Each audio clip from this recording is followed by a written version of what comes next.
Hello बच्चों, तो आओ प्रश्न को देखते हैं। मान लीजिए ए और बी वास्तविक संख्याएं हैं जहां ए बी शून्य के बराबर नहीं है, तब बताइए कि कौन से सत्य हैं।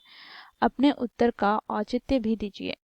या तो ए या बी शून्यत्तर होनी चाहिए।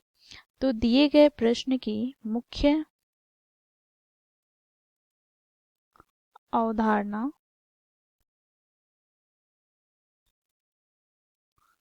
की बात करें तो बच्चों यहाँ पर हमें दिए गए कथन की पुष्टि करना है, वो सत्य है या असत्य। तो बच्चों यहाँ पर हमें क्या दिया गया है, तो ए और बी दोनों ही क्या है, शून्यत्तर है।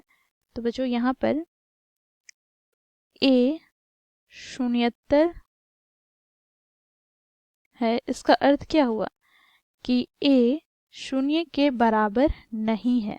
ठीक है, तो बच्चों यहाँ पर ए का कोई और मान होगा परंतु शून्य नहीं होगा। तो इस मुख्य अवधारणा की सहायता से हम दिए गए प्रश्न को हल करेंगे।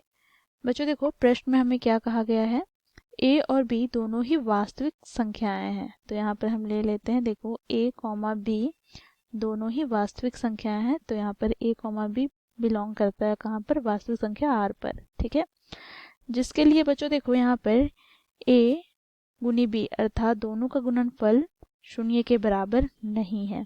ठीक है, अब बच्चों हम कथन की ओर चलेंगे। तो कथन क्या कह रहा है, देखो यहाँ पर कथन कहता है या तो ए या बी शून्यत्तर होने चाहिए। तो यहाँ पर देखो इसके लिए दो दशा बनेंगे अर्थात कंडीशन बनेंगे। तो पहला कंडीशन में क्या कहा जा रहा है, या तो ए। तो ये देखो यहाँ पर या तो ए, जब हम ए को शून्यत्तर लेते हैं तो बी क्या हो जाएगा, शून्य के बराबर। और दूसरा कंडीशन में क्या होगा, तो देखो या तो बी शून्यत्तर होगा और ए हो जाएगा शून्य के बराबर। ठीक है, तो दोनों ही कंडीशन में बच्चों हम गुणनफल ज्ञात करते हैं दोनों का। तो ए गुनी बी बराबर क्या हो जाएगा, तो ये हमें प्राप्त हो जाएगा, देखो शून्य के बराबर ही। और यहाँ पर भी बच्चों हमें दोनों का गुणनफल प्राप्त हो जाएगा शून्य के बराबर।